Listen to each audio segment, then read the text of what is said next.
Hello students, welcome to D Kumar classes. तो आज हम लोग केमिकल बॉन्डिंग लेक्चर नंबर 16 करेंगे।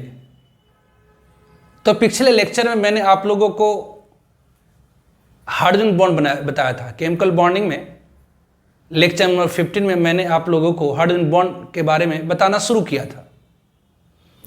ये हाइड्रोजन बॉन्ड क्या है, types of hydrogen bond, intermolecular hydrogen bond, intramolecular hydrogen bond, और इस पर बेस्ड डिफरेंट एग्जाम्पल्स आपको मैंने बताया। तो आज हम लोग डिस्कस करेंगे effect of hydrogen bond. First one on volatility, second one on boiling point, third one on solubility. तो आज का वीडियो लेक्चर शुरू करने से पहले मैं आपको ब्रीफ में पिछले लेक्चर में जो बताया था वो रिकॉल कर देता हूं। जिन्होंने लेक्चर मिस कर दिया है वह प्लेलिस्ट में जाएं, केमिकल बॉन्डिंग में जाएं और लेक्चर नंबर 15 को देख जाएं। अदरवाइज आज की लेक्चर आपको समझ में नहीं आनी है। तो इसीलिए इस लेक्चर को देखने से पहले आप लेक्चर नंबर 15 को जरूर देख लें। ऐसे में ब्रीफ में, मतलब संक्षेप में, पिछले लेक्चर में जो बताया है उसमें बता देता हूं। तो पिछले लेक्चर मैंने शुरू किया था हाइड्रोजन बॉन्ड। तो हाइड्रोजन बॉन्ड क्या है, तो अपन ने डिस्कस करा था कि अगर मान लेते हैं कि HF एक मॉलिक्यूल है, तो HF एक मॉलिक्यूल है जिसमें फ्लोरीन की इलेक्ट्रॉन नेगेटिविटी हाइड्रोजन से ज़्यादा है।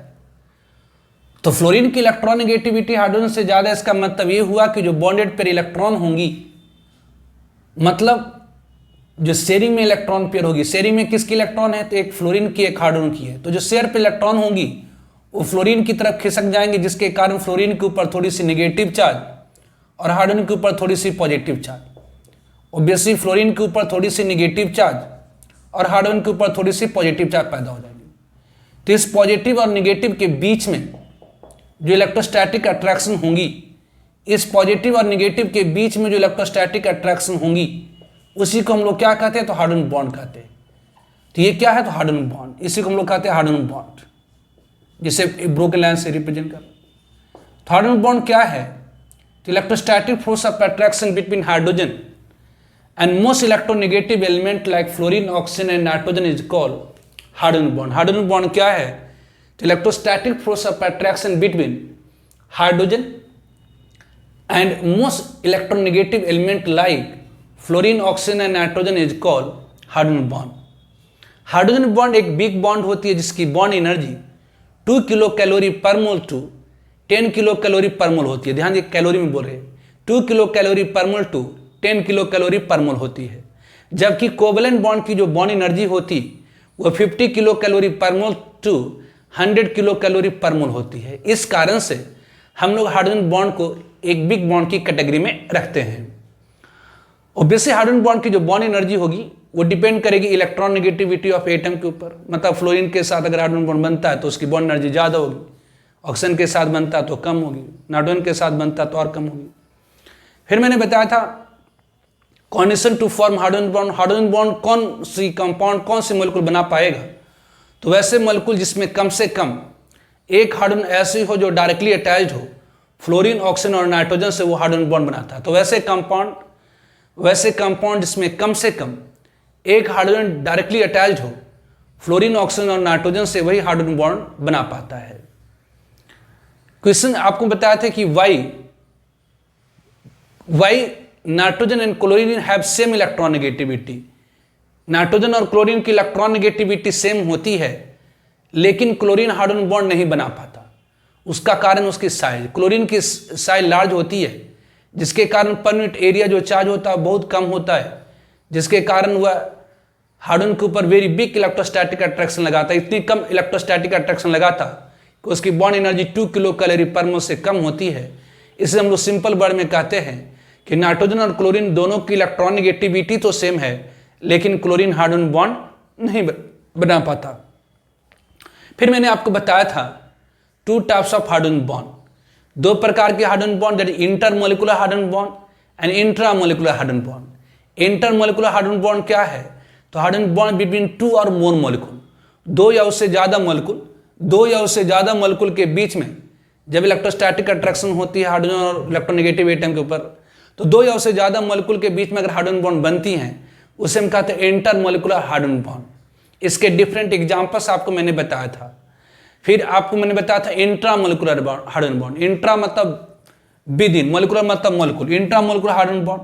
इंट्रामोलिकुलर हाइड्रोजन बॉन्ड क्या है? तो hydrogen bond within a molecule, एक मोलिकुल के अंदर अगर हाइड्रोजन बॉन्ड बनती है तो उसे हम क्या कहते हैं? तो इंट्रामोलिकुलर हाइड्रोजन बॉन्ड कहते हैं। जैसे अगर आप यहाँ पर कहें तो हाइड्रोजन डायरेक्टली अटैच ऑक्सीजन से इसके ऊपर पॉजिटिव चार्ज होगी, ये ऑक्सीजन इलेक्ट्रोनेगेटिव एटम इसके ऊपर नेगेटिव चार्ज होगी। तो ये क्या है? ये हाइड्रोजन और ऑक्सीजन दोनों एक ही मोलिकुल की है। ये हाइड्रोजन और ऑक्सीजन दोनों एक ही मोलिकुल की है। तो ये हाइड्रोजन और ऑक्सीजन दोनों एक ही मोलिकुल और इन दोनों के बीच में इलेक्ट्रोस्टैटिक अट्रैक्शन है। तो ऐसे हाइड्रोजन बॉन्ड को क्या कहते हैं? Intramolecular hydrogen bond. तो hydrogen bond within a molecule, अगर एक ही मोलिकुल के अंदर अगर हाइड्रोजन बॉन्ड बनती है तो उसे हम क्या कहते हैं? इंट्रामोलिकुलर हाइड्रोजन बॉन्ड कहते हैं। तो यहाँ condition to form intramolecular hydrogen bond, intramolecular hydrogen bond बनने के लिए कंडीशन क्या है? तो मोलिकुल में कम से कम एक हाइड्रोजन ऐसी होनी चाहिए जो फ्लोरीन, ऑक्सीजन और नाइट्रोजन से डायरेक्टली बॉन्डेड हो। मोलिकुल को प्लेनर होना होगा। और यहाँ पर इंट्रामोलिकुलर हाइड्रोजन बॉन्ड में रिंग की फॉर्मेशन होती है। तो जो रिंग की फॉर्मेशन होगी वो 5 या 6 मेंबर होना चाहिए। 6 मेंबर रिंग सबसे ज़्यादा स्टेबल होती है। तो इंट्रामोलिकुलर हाइड्रोजन बॉन्ड में रिंग की फॉर्मेशन होती है। जो रिंग फॉर्म होगी वो 5 या 6 मेंबर होनी चाहिए, ना 5 से कम ना 6 से ज़्यादा। जो 5 मेंबर की रिंग होती है वो मोस्ट स्टेबल होती है। 5 मेंबर की जो रिंग होगी वो 6 मेंबर की जो रिंग होगी वो मोर स्टेबल होती हैं।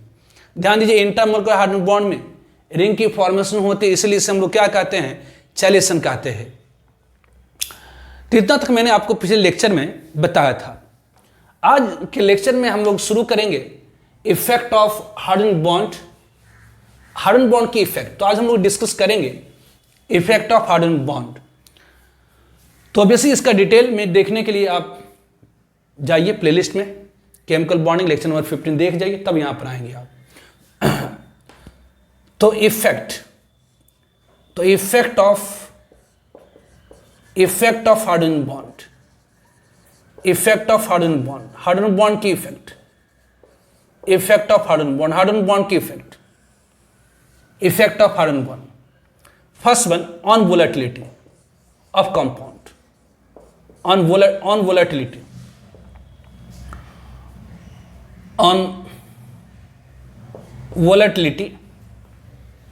on volatility of compound,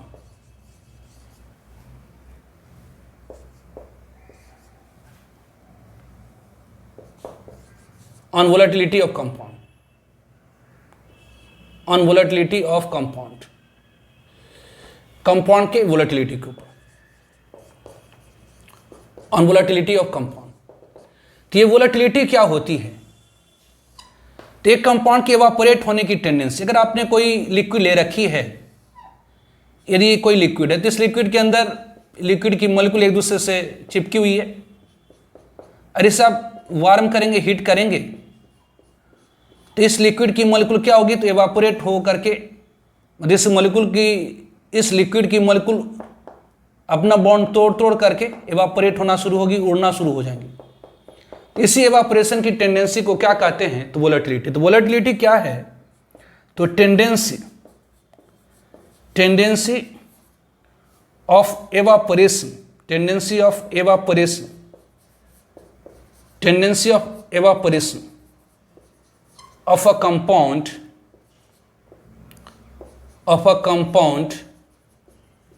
is called, कहलाता है, is called volatility, is called volatility of compound. तो वोलेटिलिटी मतलब सीधे एवापोरेशन की टेंडेंसी कह सकते हैं। तो अगर कोई आपके पास लिक्विड, उसको वार्म करेंगे, गर्म करेंगे, तो उसकी मॉलिक्यूल एवापोरेट हो करके, उड़ करके वेपर के फॉर्म में स्केप करनी शुरू हो जाएंगी। तो यही एवापोरेशन की टेंडेंसी को हम क्या कहते हैं?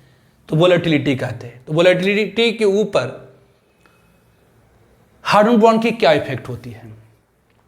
तो जो वोलेटिलिटी ऑफ अ कंपाउंड होती, जो वोलेटिलिटी होती है कंपाउंड की, जो वोलेटिलिटी होती है,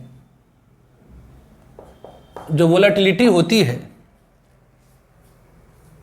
जो वोलेटिलिटी होती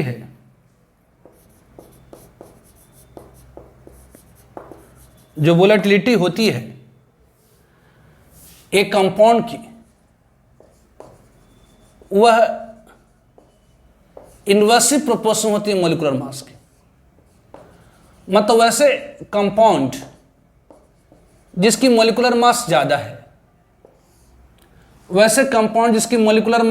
है, वो कम वोलेटाइल होगी। मतलब जो भारी मॉलिक्यूल है उसकी एवापोरेशन की टेंडेंसी कम होगी। वैसे जो भारी मॉलिक्यूल से उड़ाने में ज़्यादा एनर्जी लगेगा, ज़्यादा टेम्परेचर लगेगा। जैसे आप पत्थर ले लीजिए, एक हल्की पत्थर से उसको आप ऊपर उड़ाना चाहें, ऊपर फेंकना चाहें तो आसानी से फेंक देंगे। जितनी हल्की पत्थर होगी उतनी ज़्यादा आसानी से आप उसे उड़ाते जाएंगे, मतलब स्केप करते जाएंगे, फेंकते चले जाएंगे। लेकिन अगर पत्थर भारी होता गया तो उसे आपको उठाकर फेंकने में ज़्यादा एनर्जी लगानी पड़ेगी। अगर कोई बहुत ज़्यादा भारी आ गया तो उसको उठाते उठाते आपका दम निकलने लगेगा, है ना, झूलते रहेंगे, अपना उड़ ही नहीं रहा। तो यही चीज़ है कि यदि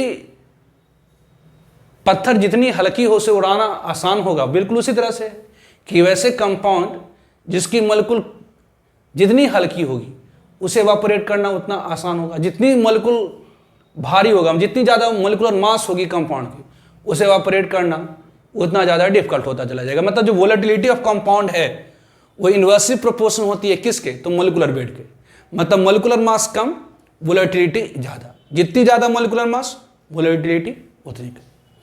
उसी तरह से जो वोलेटिलिटी ऑफ कंपाउंड होती है वह इन्वर्सली प्रोपोर्शनल होती है इंटरमॉलिक्यूलर हाइड्रोजन बॉन्ड के।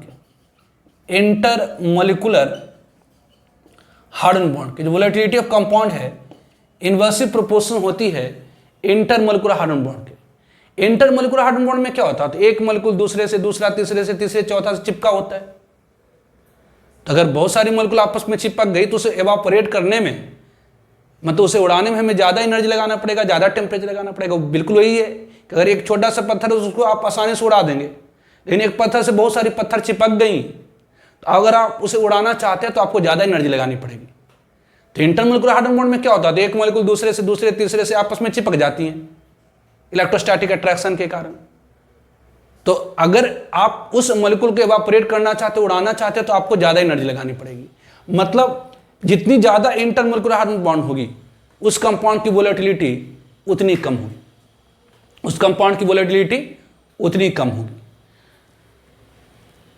तो इंटरमॉलिक्यूलर हाइड्रोजन बॉन्ड बनने से, मतलब एक मॉलिक्यूल दूसरे से अगर चिपकता चला जा रहा है तो उसकी वोलेटिलिटी घट जाती है। Volatility of compound directly proportional होती है किसके? इंट्रामॉलिक्यूलर हाइड्रोजन बॉन्ड के। Volatility of compound directly proportional होती है इंट्रामॉलिक्यूलर हाइड्रोजन बॉन्ड के। इंट्रामॉलिक्यूलर मतलब hydrogen bond within a molecule. तो ये hydrogen bond within a molecule है, मतलब एक ही मॉलिक्यूल के अंदर अगर हाइड्रोजन बॉन्ड बन जा रहा है, तो अगर एक ही मॉलिक्यूल के अंदर ही हाइड्रोजन बॉन्ड बन जा रहा है, मतलब एक मॉलिक्यूल दूसरे से चिपक नहीं रहा बल्कि आपस में चिपक जा रहा है। अगर आपस में चिपक जा रहा है मतलब मॉलिक्यूल आइसोलेट हो जा रहा है। तो अगर एक मॉलिक्यूल आइसोलेट हो जा रहा है, अलग अलग हो जा रहा है, आपस में चिपक जा रहा है, तो उसे एवापोरेट करना आसान होगा, क्योंकि दूसरे से अगर चिपका होता तब तो मॉलिक्यूल भारी हो जाता और उसे एवापोरेट करना मुश्किल होता। लेकिन अगर मॉलिक्यूल आपस में चिपक जा रहा है तो उसे एवापोरेट करना आसान होगा। मतलब जितनी ज़्यादा इंट्रामॉलिक्यूलर हाइड्रोजन बॉन्ड होगी उतनी ईजियर होगी वोलेटिलिटी। तो वोलेटिलिटी ऑफ कंपाउंड क्या है? तो एवापोरेशन की tendency of evaporation of a compound. एक कंपाउंड के एवापोरेट होने की टेंडेंसी क्या कहलाती है? तो वोलेटिलिटी कहलाती है। तो volatility of compound inversely proportional होती है मॉलिक्यूलर वेट के। जितनी ज़्यादा मॉलिक्यूलर मास होगी उतनी कम वोलेटिलिटी होगी। इन्वर्सली प्रोपोर्शनल होगी इंटरमॉलिक्यूलर हाइड्रोजन बॉन्ड के। एक मॉलिक्यूल दूसरे मॉलिक्यूल से अगर चिपका है तो उसकी वोलेटिलिटी कम होगी। डायरेक्टली प्रोपोर्शनल होगी इंट्रामॉलिक्यूलर हाइड्रोजन बॉन्ड के। जितनी ज़्यादा इंट्रामॉलिक्यूलर हाइड्रोजन बॉन्ड होगी उतनी आसान होगी क्या? तो एवापोरेशन। तो एक क्वेश्चन है कि why dimethyl ether is more volatile than ethyl alcohol. अब इथाइल अल्कोहल और डाइमिथाइल ईथर दोनों की मॉलिक्यूलर मास सेम है। डाइमिथाइल ईथर और इथाइल अल्कोहल दोनों की मॉलिक्यूलर मास सेम है। डाइमिथाइल ईथर और इथाइल अल्कोहल दोनों की मॉलिक्यूलर मास सेम है। डाइमिथाइल ईथर और इथाइल अल्कोहल दोनों की मॉलिक्यूलर मास सेम है, लेकिन जो डाइमिथाइल ईथर है वह ज़्यादा वोलेटाइल होता है इथाइल अल्कोहल से। दोनों की मॉलिक्यूलर मास सेम है, लेकिन डाइमिथाइल ईथर ज़्यादा वोलेटाइल है जबकि इथाइल अल्कोहल कम। तो इसका कारण क्या है? तो डाइमिथाइल ईथर में है तो 6 hydrogen, it is a dimethyl ether, इसमें है तो 6 हाइड्रोजन, लेकिन कोई भी हाइड्रोजन डायरेक्टली अटैच नहीं है ऑक्सीजन से, लेकिन कोई भी हाइड्रोजन डायरेक्टली अटैच नहीं है ऑक्सीजन से, इस कारण से नॉट फॉर्म हाइड्रोजन बॉन्ड। जबकि इथाइल अल्कोहल में क्या है? तो एक हाइड्रोजन ऐसी है जो डायरेक्टली अटैच है ऑक्सीजन से, जिसके कारण इस हाइड्रोजन के ऊपर पॉजिटिव चार्ज आ जाती है, ऑक्सीजन के ऊपर निगेटिव चार्ज। तो ये हाइड्रोजन क्या होता? तो दूसरे इथाइल अल्कोहल मॉलिक्यूल से चिपक जाता है। मतलब ये क्या फॉर्म कर रहा है? तो H बॉन्ड। ये क्या बना रहा था? Hydrogen bond. ये हाइड्रोजन बॉन्ड बना दे रहा है, और ये hydrogen bond not form hydrogen bond, not form H bond. तो ध्यान दें, जो डाइमिथाइल ईथर है ये नहीं फॉर्म करता हाइड्रोजन बॉन्ड, जबकि जो इथाइल अल्कोहल है वो फॉर्म करता हाइड्रोजन बॉन्ड। क्यों फॉर्म करता हाइड्रोजन बॉन्ड? क्योंकि इथाइल अल्कोहल में एक हाइड्रोजन डायरेक्टली अटैच है किससे? तो ऑक्सीजन से। तो दोनों इथाइल अल्कोहल और डाइमिथाइल ईथर दोनों की मॉलिक्यूलर मास सेम है, लेकिन जो इथाइल अल्कोहल है कम वोलेटाइल होता है। मतलब इथाइल अल्कोहल को इवापोरेट करने के लिए आपको ज़्यादा टेम्परेचर लगाना होगा, जबकि डाइमिथाइल ईथर की जो वोलेटिलिटी है वो कम है। उसका कारण क्या है? तो इथाइल अल्कोहल, इसका रीजन कहेंगे कि dimethyl ether have no hydrogen directly attach to oxygen, so not form hydrogen bond, while ethyl alcohol have a hydrogen directly attach to oxygen, so form hydrogen bond. तो जो hydrogen bond बनाता है उसकी मतलब form करता है intermolecular hydrogen bond, कि ethyl alcohol form करता है इंटरमोलिकुलर हाइड्रोजन बॉन्ड, इसलिए ये कम वोलेटाइल है। जबकि डाइमिथाइल ईथर नहीं फॉर्म करता है इंटरमोलिकुलर हाइड्रोजन बॉन्ड, इसलिए ये मोर वोलेटाइल, ये लेस वोलेटाइल। ठीक है। नाउ अनदर एग्जाम्पल कि वाई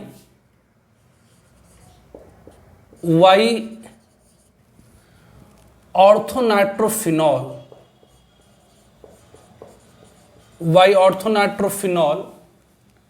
is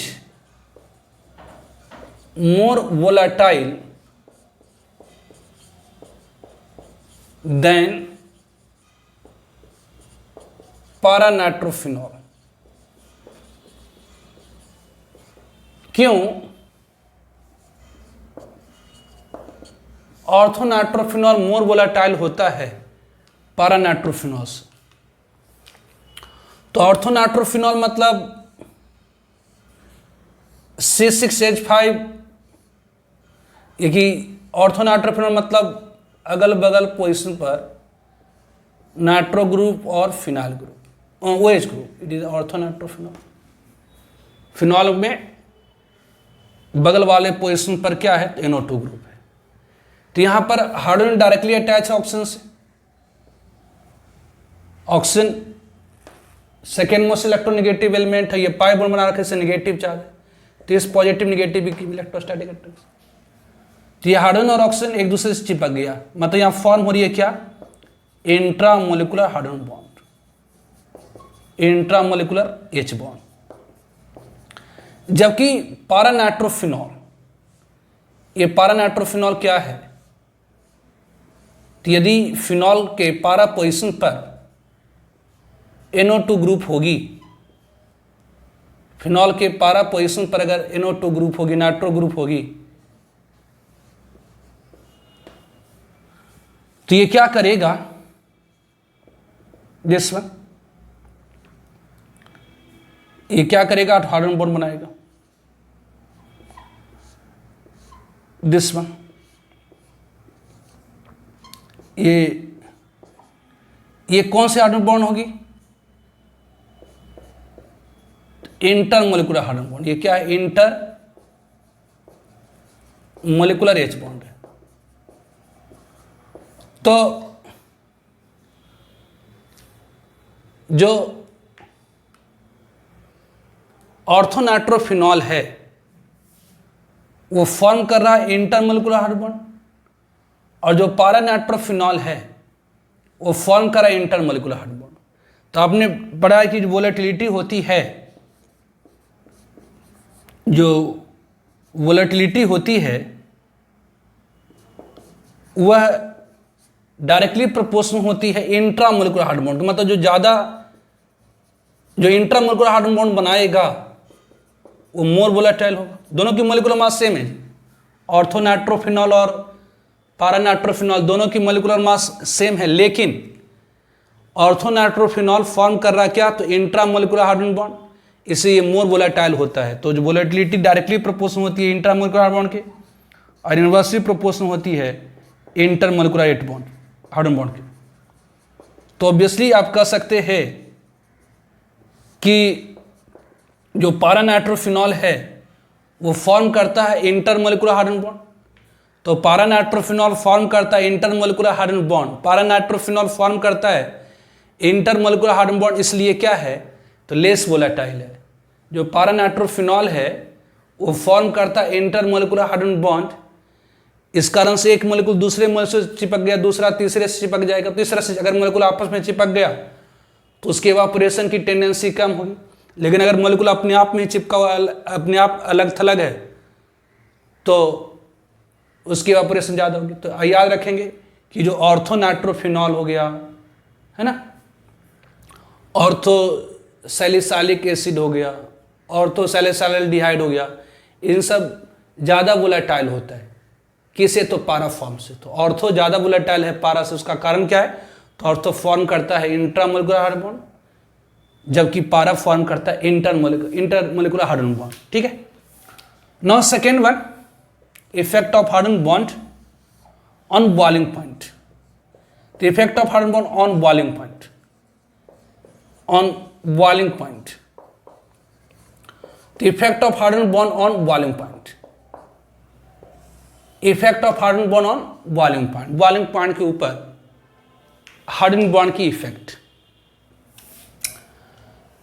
तो फर्स्ट ऑफ ऑल हम लोगों के दिमाग में क्या आएगा, तो बॉइलिंग पॉइंट है क्या। हम लोगों के माइंड में फर्स्ट ऑफ ऑल क्या आता है, ये बॉइलिंग पॉइंट क्या है। तो ये बॉइलिंग पॉइंट के अगर कोई आप लिक्विड ले लीजिए, अगर आप कोई लिक्विड ले लीजिए, अब इस लिक्विड को यदि आप वार्म करेंगे, गर्म करेंगे, तो इसकी मॉलिक्यूल एवापोरेट होकर के उड़ करके वेपर के फॉर्म में जाएंगे।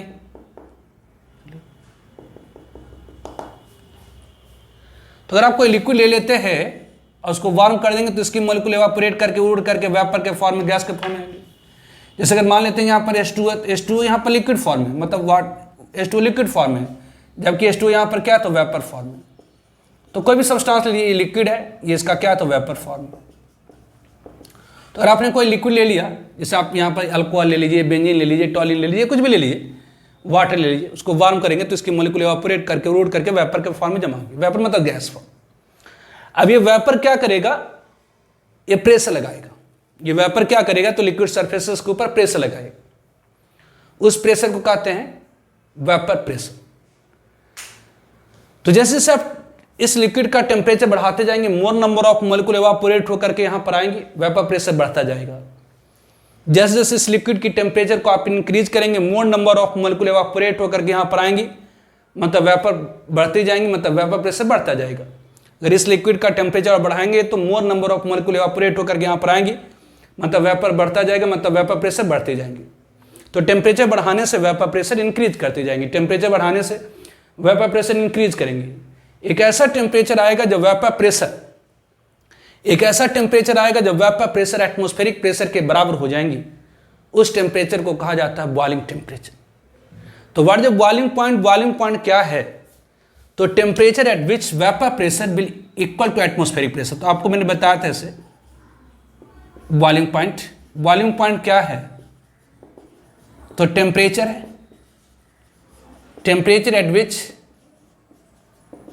एक ऐसी टेम्परेचर जिस एट विच वेपर प्रेशर, एक ऐसी टेम्परेचर पर vapour pressure will equal to atmospheric pressure, मतलब 1 atm प्रेशर कहलाता क्या है? तो कॉल्ड बॉइलिंग पॉइंट।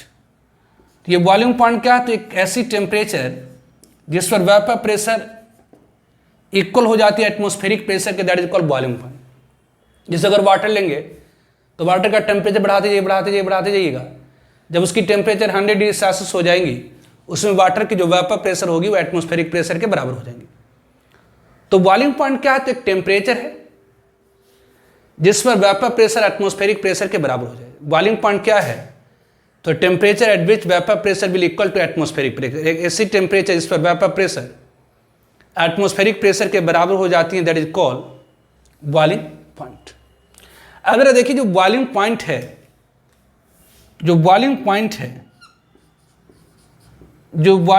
है कंपाउंड की, वह डायरेक्टली प्रोपोर्शनल होती है, सीधी समानुपाती होती है मोलिकुलर मास की।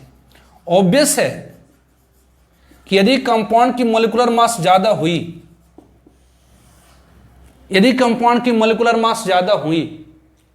तो जितनी ज्यादा मोलिकुलर मास होगी उतना ज्यादा टेम्परेचर। कोई भी कंपाउंड को बॉयल करना है तो उसको एवापोरेट कराना ही होगा, एवापोरेट करके वेपर के फॉर्म ले जाना होगा। किसी भी कंपाउंड को अगर बॉयल करना है तो बॉइलिंग से पहले उसको वार्म कर करके उसे वेपर में बनाना होगा, इतना वेपर बनाना होगा ताकि वेपर प्रेशर एटमॉस्फेरिक प्रेशर के बराबर हो जाए। मतलब किसी भी कंपाउंड को अगर बॉयल करना है तो उसे एवापोरेट कराना ही होगा। तो जिस कंपाउंड की मोलिकुलर मास ज़्यादा होंगी उसके एवापोरेशन में ज़्यादा टेम्परेचर रिक्वायर्ड होगा। जिस कंपाउंड की मोलिकुलर मास ज़्यादा होगी उसके एवापोरेशन में ज़्यादा टेम्परेचर रिक्वायर्ड होगा, मतलब ऑब्वियसली उसकी बॉइलिंग पॉइंट ज़्यादा होगी। तो अगर किसी कंपाउंड को बॉयल करना है तो पहले उस कंपाउंड को वार्म कर करके वेपर ले जाइए, इतना वेपर ले जाइए उस सरफेस के ऊपर ताकि वहाँ की जो प्रेशर है एटमॉस्फेरिक प्रेशर के बराबर हो जाए। तो बॉइलिंग का कंडीशन ये है कि पहले उसके एवापोरेशन कराइए, उस लिक्विड को एवापोरेट करा करके वेपर में बनाइए, लिक्विड सरफेस के ऊपर वेपर बनाइए, इतना वेपर बनाइए ताकि उसकी प्रेशर एटमॉस्फेरिक प्रेशर के बराबर हो जाए। तो इसका मतलब बॉइलिंग पॉइंट जो होगी वो डायरेक्टली प्रोपोर्शनल होगी, सीधी समानुपाती होगी मोलिकुलर मास के। मतलब वह कंपाउंड जिसकी मोलिकुलर मास ज़्यादा होंगी उसे इवापोरेट करने के लिए ज़्यादा टेम्परेचर रिक्वायर्ड होगा, मतलब बॉइलिंग पॉइंट ज़्यादा होगी। तो बॉइलिंग पॉइंट डायरेक्टली प्रोपोर्शनल होती है मोलिकुलर वेट के। डायरेक्टली प्रोपोर्शनल होती है इंटरमोलिकुलर हार्डन बॉन्ड के। इंटरमोलिकुलर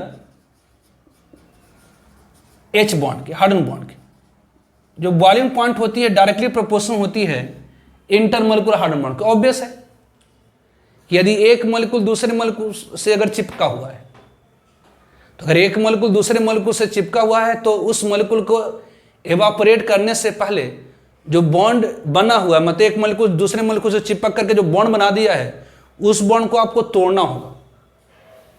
यदि कोई कंपाउंड का मॉलिक्यूल है, किसी कंपाउंड का कोई ऐसा अणु है जो और अदर मॉलिक्यूल से चिपका हुआ है और अदर मॉलिक्यूल से अगर बॉन्ड बना रखा है, तो उस मॉलिक्यूल को इवापोरेट करने से पहले वो सारी बॉन्ड को क्या करना होगा? तोड़ना होगा।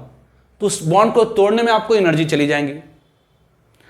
इसका मतलब ये हुआ कि जितना एक मॉलिक्यूल जितना ज़्यादा हाइड्रोजन बॉन्ड बना रखा होगा, एक मॉलिक्यूल जितना ज़्यादा हाइड्रोजन बॉन्ड बना रखा होगा, एक मॉलिक्यूल जितना ज़्यादा हाइड्रोजन बॉन्ड बना रखा होगा, उसे एवापोरेट करने के लिए हमें उतनी ज़्यादा टेम्परेचर रिक्वायर्ड होगी। क्योंकि एवापोरेट करना है तो सारे बॉन्ड को उसके तोड़ना होगा, मतलब एक मॉलिक्यूल से जो अदर मॉलिक्यूल बॉन्ड बनाकर चिपका हुआ है उसे तोड़ना होगा। तो एवापोरेट करे, वेपर प्रेशर 180 बनाए तभी तो बॉयल करेगा। मतलब जो बॉइलिंग पॉइंट होगी वो सीधी समानुपाती होती है, डायरेक्टली प्रोपोर्शनल होती है इंटरमोलिकुलर हाइड्रोजन बॉन्ड के। मतलब यदि कोई मॉलिक्यूल जितनी ज़्यादा नंबर ऑफ हाइड्रोजन बॉन्ड बनाता है उतनी ज़्यादा बॉइलिंग पॉइंट होती है। जैसे हम लोग कहते हैं एक वाटर की मॉलिक्यूल 4 हाइड्रोजन बॉन्ड बना लेता है, तो एक वाटर की मॉलिक्यूल 4 हाइड्रोजन बॉन्ड बना लेता है। इस कारण से वाटर की बॉइलिंग पॉइंट 100 डिग्री सेल्सियस हो जाती है। वाटर की बॉइलिंग पॉइंट बहुत ज़्यादा है, तो वाटर की मॉलिक्यूलर मास बहुत कम है 18, जबकि आप H2S ले लीजिए हाइड्रोजन डाइहाइड्रोजन सल्फाइड, तो उसकी मॉलिक्यूलर मास 34 है, ऑलमोस्ट दुगना है। आप H2S ले लीजिए और H2O ले लीजिए, तो H2O की मॉलिक्यूलर मास 18 है, जबकि H2S की मॉलिक्यूलर मास 34 है। लेकिन H2S रूम टेम्परेचर पर गैस है, मतलब बड़ा आसानी से उड़ जा रहा हो, जबकि H2O लिक्विड है रूम टेम्परेचर पर। इवन उसे 100 डिग्री सेल्सियस तक गर्म करते तब जाकर वो वेपर में कन्वर्ट होता है। तो उसका कारण क्या है? तो एक H2O की जो मॉलिक्यूल है वो 4 हाइड्रोजन बॉन्ड बना देता है। इतना सारा हाइड्रोजन बॉन्ड बना लेता है, इतना नेट बना लेता है हाइड्रोजन बॉन्ड का, उसे तोड़ने में हमें बहुत ज़्यादा एनर्जी लग जाता, बहुत ज़्यादा टेम्परेचर लग जाता है। इस कारण से वाटर, तो क्वेश्चन कभी कभी पूछ देता है कि why boiling point of H2O is greater than H2S। तो H2O की एक मॉलिक्यूल 4 हाइड्रोजन बॉन्ड बनाती है। ध्यान, even boiling point of H2O is greater then HF। HF से भी ज़्यादा बॉइलिंग पॉइंट किसकी है? तो H2O की। ऐसे आप कह सकते हैं कि HF रूम टेम्परेचर पर गैस है, हाइड्रोजन फ्लोराइड, जबकि H2O रूम टेम्परेचर पर क्या है? लिक्विड। क्यों? तो एक वाटर की मॉलिक्यूल क्या करता है? तो 4 हाइड्रोजन बॉन्ड बना लेता है और नेट बना जाता है, मतलब जाल बना देता है हाइड्रोजन बॉन्ड का, जिसे तोड़ने में हमें अच्छी खासी एनर्जी लग जाती है, टेम्परेचर लग जाती है। तो ऑब्वियसली जो बॉइलिंग पॉइंट होती है वो डायरेक्टली प्रोपोर्शनल होती है मॉलिक्यूलर मास के, डायरेक्टली प्रोपोर्शनल होती है इंटरमोलिकुलर हाइड्रोजन बॉन्ड के, और इनवर्सली प्रोपोर्शनल होती है, वित्त कर्मानुपाती होती है किसके? तो इनवर्सली प्रोपोर्शनल होती है किसके? इंट्रामोलिकुलर हाइड्रोजन बॉन्ड के। इनवर्सली प्रोपोर्शनल होती है किसके? इंट्रामोलिकुलर हाइड्रोजन बॉन्ड के। इनवर्सली प्रोपोर्शनल होती है किसके? इंट्रामोलिकुलर H बॉन्ड के, इंट्रामोलिकुलर हाइड्रोजन बॉन्ड के। तो ध्यान रखेंगे जो बॉइलिंग पॉइंट होती है, अब इंटरमोलिकुलर हाइड्रोजन बॉन्ड के इनवर्सली प्रोपोर्शनल, मतलब अगर कोई मॉलिक्यूल है जो आपस में ही सिमटा हुआ, आपस में अलग थलग है, तो अगर एक मॉलिक्यूल अपने आप में सिमटा हुआ, अपने आप अलग थलग हो गया, तो उसे इवापोरेट करने के लिए हमें कम टेम्परेचर रिक्वायर्ड होगी, मतलब उसे बॉयल कराने में हमें कम टेम्परेचर रिक्वायर्ड होगा।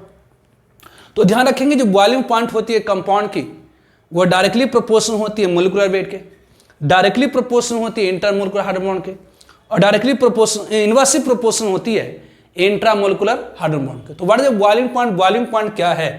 तो यदि किसी लिक्विड को बॉयल करना तो उसे वार्म करिए, वार्म करने से उस लिक्विड की मॉलिक्यूल इवापोरेट करके उड़ करके वेपर के फॉर्म में जमा होगी और वेपर प्रेशर बनाना शुरू कर देगा।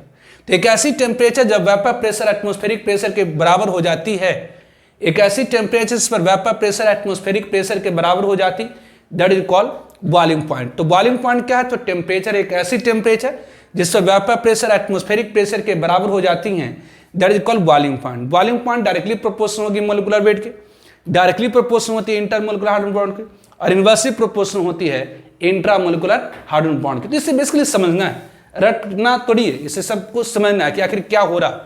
ठीक है, नाउ क्वेश्चन कि why boiling point of ऑर्थोहाइड्रोक्सी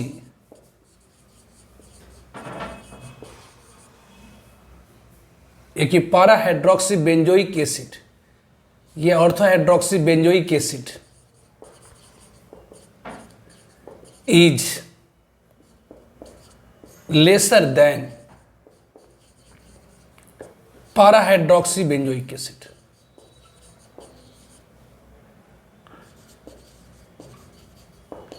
correct? क्यों?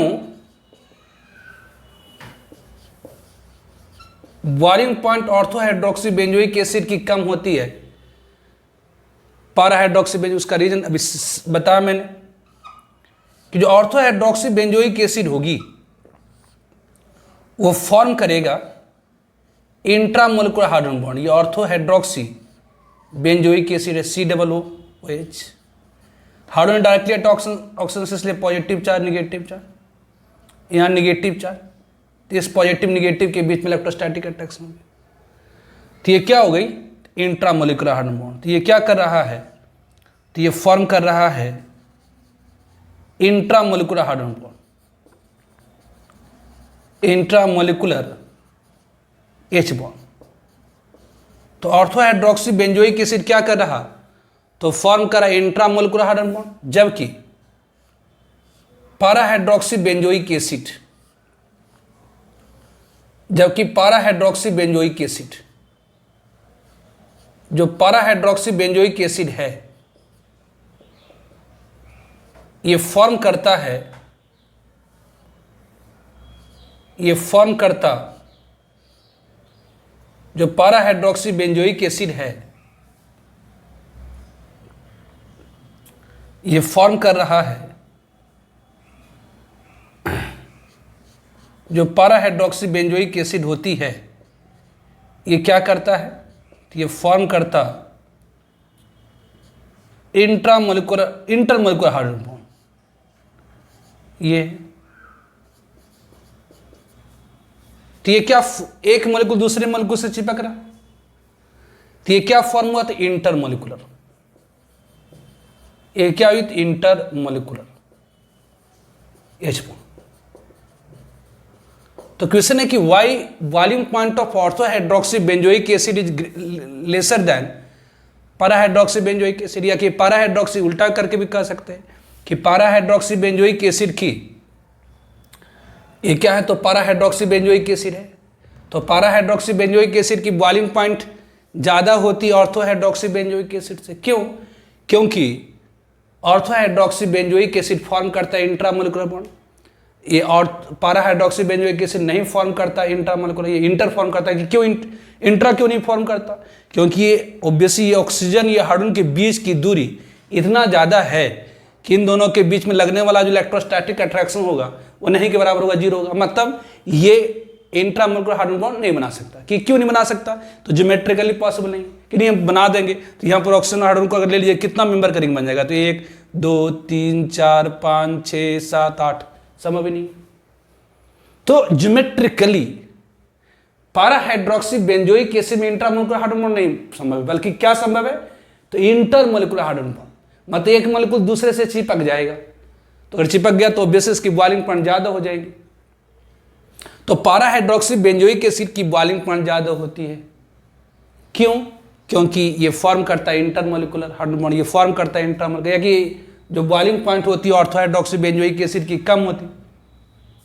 ऑर्थो हाइड्रोक्सी बेंजोइक एसिड की बॉइलिंग पॉइंट कम होगी किससे, तो पाराहाइड्रोक्सी बेंजोइक एसिड से। उसी तरह से कह सकते हैं ऑर्थो हाइड्रोक्सी बेंजल्डिहाइड की जो बॉइलिंग पॉइंट होती है कम होती है पाराहाइड्रोक्सी बेंजल। यहाँ पर आप COOH लिए, यहाँ पर CHO भी ले सकते थे, यहाँ पर NO भी ले सकते थे, यहाँ पर NO2 भी ले सकते हैं, यहाँ पर F भी ले सकते हैं, कुछ भी ले सकते हैं। ठीक है, बहुत सारे केस बन जाएगा इस पर। Now third one, effect of hydrogen bond on solubility, on solubility in water, on solubility in water. The effect of hydrogen bond on solubility in water. Effect of hydrogen bond on solubility in water. Water में solidity के आधार पर, तो obviously एक ऐसी compound जो water molecule के साथ hydrogen bond बनाएगा वो पानी में घुलनशील होगा। बेसिक घुलनशील मतलब वाटर मॉलिक्यूल के साथ जो कंपाउंड फॉर्म करेगा हाइड्रोजन बॉन्ड, वह कंपाउंड जो वाटर मॉलिक्यूल के साथ फॉर्म करेगा हाइड्रोजन बॉन्ड, वो क्या होगा, तो पानी में घुलनशील होगा। तो effect of hydrogen bond on solidity in water, तो वैसे कंपाउंड्स विच फॉर्म, वैसे कंपाउंड जो फॉर्म करता, form hydrogen bond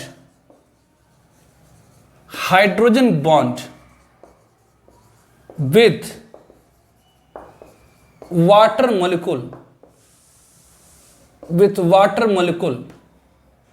will soluble in water। तो वैसे कंपाउंड जो वाटर मॉलिक्यूल के साथ हाइड्रोजन बॉन्ड बनाएगा वाटर में सोल्यूबल होगा। जैसे अगर आप कहेंगे ना कि जी why phenol is soluble in water, phenol is soluble in water but not toluene, but not benzene या टॉलिन कुछ भी लिखिए।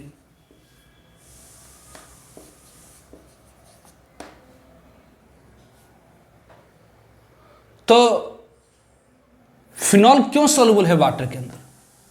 क्योंकि फिनॉल में एक हाइड्रोजन ऐसी है जो डायरेक्टली अटैच है ऑक्सीजन से, तो ये क्या करेगा, तो वाटर मॉलिक्यूल से जाकर चिपक जाएगा, ऑक्सीजन से चिपक जाएगा। तो वैसे कंपाउंड जो वाटर मॉलिक्यूल के साथ हाइड्रोजन बॉन्ड बनाएगा वो सॉल्युबल होता है वाटर। और जो अब ओब्वियसली टॉलिन में कोई भी हाइड्रोजन ऐसी नहीं है जो डायरेक्टली अटैच हो फ्लोरीन ऑक्सीजन नाइट्रोजन से, इस कारण से ये हाइड्रोजन बॉन्ड बना ही नहीं पाता, नॉट फॉर्म एच बॉन्ड।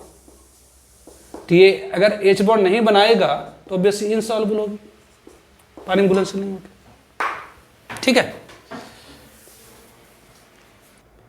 तो कुछ एग्जांपल्स देखते हैं।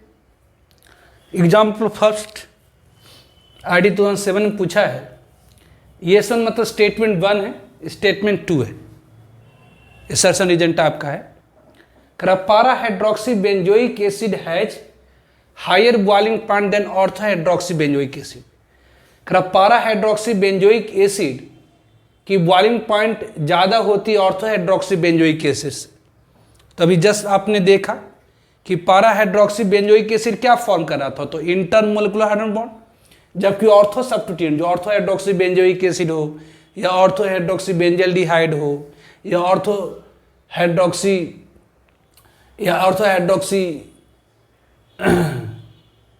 बेंजोइक एसिड हो, तो ये क्या कर रहा है, तो ortho hydroxy benzoic acid form करता है इंट्रामोलिकुलर हाइड्रोजन बॉन्ड, जबकि पारा हाइड्रोक्सी बेंजोइक एसिड फॉर्म करता है इंटरमोलिकुलर हाइड्रोजन बॉन्ड। तो इंटरमोलिकुलर हाइड्रोजन बॉन्ड बनाने के कारण इसकी बॉइलिंग पॉइंट ज्यादा होगी, जबकि इंट्रामोलिकुलर हाइड्रोजन बॉन्ड बनाने के कारण इसकी बॉइलिंग पॉइंट कम होगी। ये रीजन होगा। तो ये पहला तो देखिए कि सही है कि गलत लिखा हुआ है। असर्शन रीजन पहले तो स्टेटमेंट पढ़ लिए। अब देखिए कि ये सही है कि गलत है। कि ये सही है, पारा हाइड्रोक्सी बेंजोइक एसिड की बॉइलिंग पॉइंट ज्यादा होती है ortho hydroxy benzoic acid, just आपने देखा। अब दूसरा लाइन को पढ़िए कि ये लिखा हुआ सही है कि गलत है। तो पढ़िए, कुछ मत सोचिए, सिर्फ पढ़िए और सोचिए कि ये लिखा हुआ सही है कि गलत है।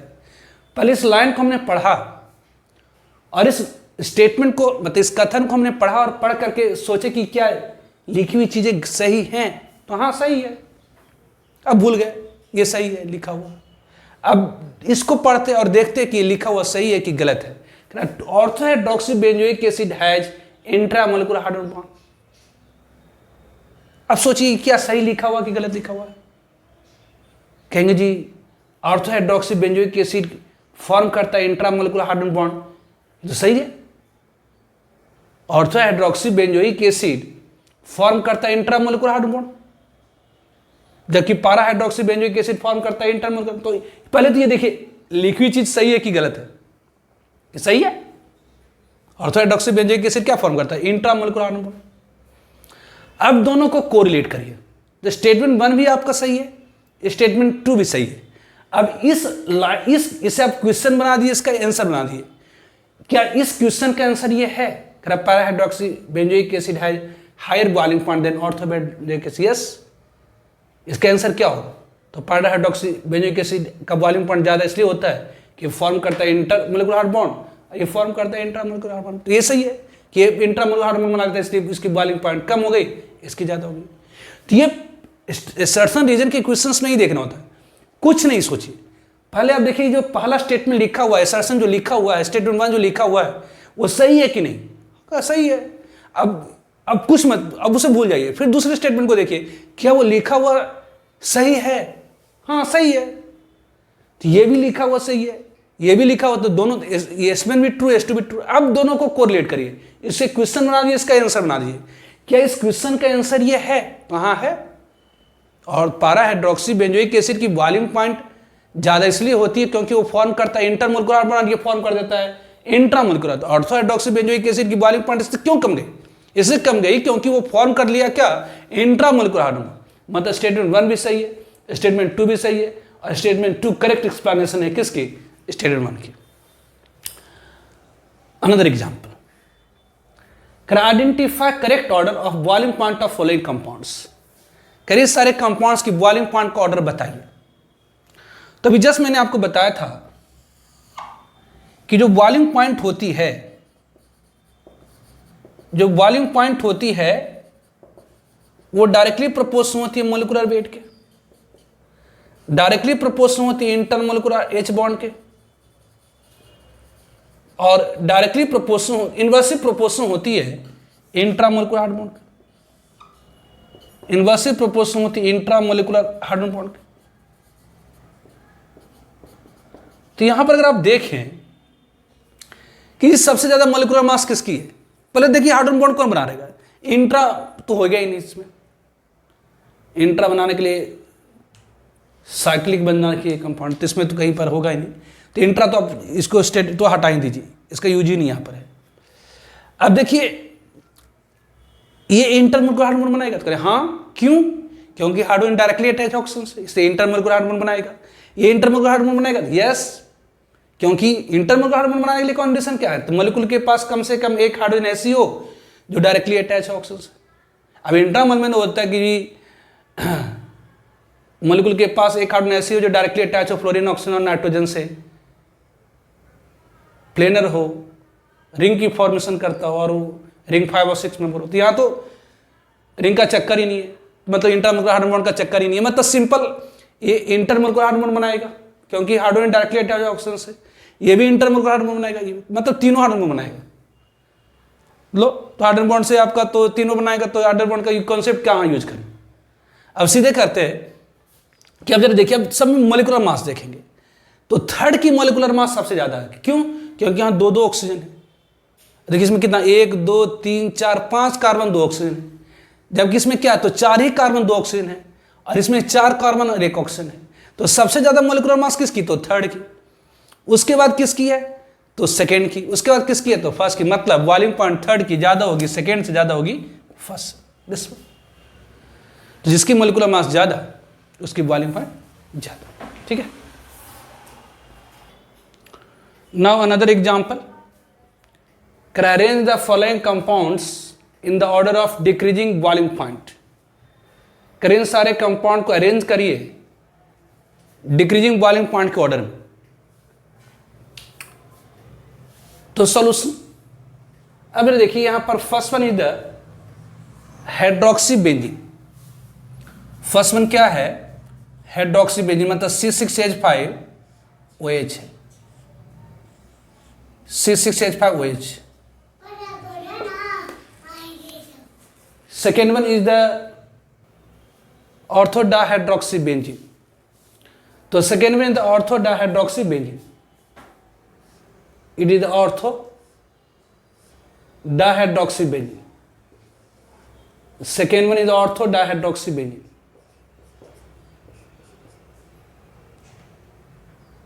Second one is the ortho dihydroxybenzene. Third one is meta dihydroxybenzene. Third one is meta dihydroxybenzene. Meta dihydroxybenzene. And fourth one is para dihydroxybenzene. And fourth one is para dihydroxybenzene. ये इन सब की बॉइलिंग पॉइंट का order लिखना है। सब में OH है, hydrogen directly attach oxygen से, हाइड्रोजन डायरेक्टली अटैच ऑक्सीजन से, मतलब सब हाइड्रोजन बॉन्ड बनाएगा। तो इन सब में आपको मैंने बताया था कि बॉइलिंग पॉइंट की ऑर्डर लिखनी है। तो बॉइलिंग पॉइंट जो होती है वह डायरेक्टली प्रोपोर्शनल होती है किसके? तो मोलिकुलर वेट के। और डायरेक्टली प्रोपोर्शनल होती है इंटरमोलिकुलर एच बॉन्ड के, और इन्वर्सिव प्रोपोर्शन होती है इंट्रामोलिकुलर एच बॉन्ड की। तो अगर इन तीनों में चारों में देखें तो पहले सब तो हाइड्रोजन बॉन्ड बनाएगा ही। तो मोलिकुलर मास देखिए, तीन चारों में सबसे कम मोलिकुलर मास इसकी होगी। क्यों? क्योंकि इसमें एक ही ऑक्सीजन है, बाकी इन सब में क्या है, दो दो ऑक्सीजन है। इसलिए जो बॉइलिंग पॉइंट होगी, जो बॉइलिंग पॉइंट होगी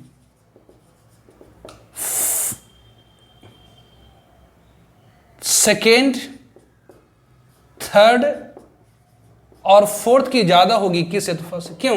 क्योंकि इसमें एक ही ऑक्सीजन, सब तो हाइड्रोजन बॉन्ड बनाया गया क्योंकि हाइड्रोजन डायरेक्टली अटैच ऑक्सीजन से। अब दूसरी पॉइंट जरा ध्यान दीजिए, ये फोर्थ जो है आपका एक्सक्लूसिवली ये सिर्फ फॉर्म करेगा इंटरमोलिकुलर, एक्सक्लूसिवली ये फॉर्म करेगा क्या? Intermolecular hydrogen bond. तो ये फॉर्म करेगा इंटरमोलिकुलर और ये फॉर्म करेगा एक्सक्लूसिवली इंट्रामोलिकुलर, ये फॉर्म करेगा इंट्रामोलिकुलर। तो ये एक्सक्लूसिवली फॉर्म करेगा इंटरमोलिकुलर, ये एक्सक्लूसिवली फॉर्म करेगा इंट्रामोलिकुलर। तो जो इंटरमोलिकुलर हाइड्रोजन बॉन्ड बनाता है उसकी बॉइलिंग पॉइंट ज्यादा होती है, तीनों की मोलिकुलर मास सेम है। मतलब इन तीनों में फोर्थ की बॉइलिंग पॉइंट ज्यादा होगी क्योंकि इंटरमोलिकुलर हाइड्रोजन बॉन्ड बनाएगा, और सेकेंड की सबसे कम होगी, तो बीच में आ जाएगा थर्ड, ये फर्स्ट, ये करेक्ट होगी। मतलब फोर्थ की बॉइलिंग पॉइंट ज्यादा हो गई किससे? तो थर्ड से greater than second, greater than first. ये कैसे कर दिए? तो सब में हाइड्रोजन डायरेक्टली अटैच ऑक्सीजन से, मतलब सब हाइड्रोजन बॉन्ड बनाएगा। तो ऐसे केस में हम लोग पहले क्या देखेंगे? तो मोलिकुलर वेट। तो इन चारों की मोलिकुलर वेट में देखे कि इन सब में दो दो ऑक्सीजन है, लेकिन इसमें एक ही ऑक्सीजन है, मतलब इसकी मोलिकुलर मास सबसे कम है। इन तीनों की इक्वल है, ज्यादा है और इक्वल है, मतलब इन तीनों की बॉइलिंग पॉइंट ज्यादा होगी फर्स्ट से। अब इन तीनों में फोर्थ वन फॉर्म करेगा इंटरमोलिकुलर हाइड्रोजन बॉन्ड। इंटर तो संभव नहीं क्योंकि बहुत ज्यादा दूर दूर है, तो फोर्थ की बॉइलिंग पॉइंट ज्यादा होगी इन दोनों से। अब इन दोनों में किसकी कम होगी? तो ये फॉर्म करेगा इंट्रामोलिकुलर हाइड्रोजन बॉन्ड। क्यों? क्योंकि अगल बगल में है, तो ये फॉर्म करेगा इंट्रामोलिकुलर हाइड्रोजन बॉन्ड, इस कारण से इसकी बॉइलिंग पॉइंट कम होगी। मतलब फोर्थ की सबसे ज्यादा, सेकंड की, इन तीनों में फोर्थ की सबसे ज्यादा, उसके बाद सेकंड, उसके बाद फोर्थ की सबसे ज्यादा, सेकंड की सबसे कम, बीच में थर्ड हो गया दिस। तो इस तरह से हाइड्रोजन बॉन्ड के क्वेश्चंस को करते हैं। असाइनमेंट के अंदर आपको है डीपीएस नंबर 4 में, उसमें बहुत सारा क्वेश्चंस डाला हुआ है, उसे करिएगा। फिर तो बाद में अपन डिस्कस करेंगे असाइनमेंट्स, ठीक है। तो आज के लेक्चर हम लोग यहीं पर समाप्त करते हैं। Okay, bye.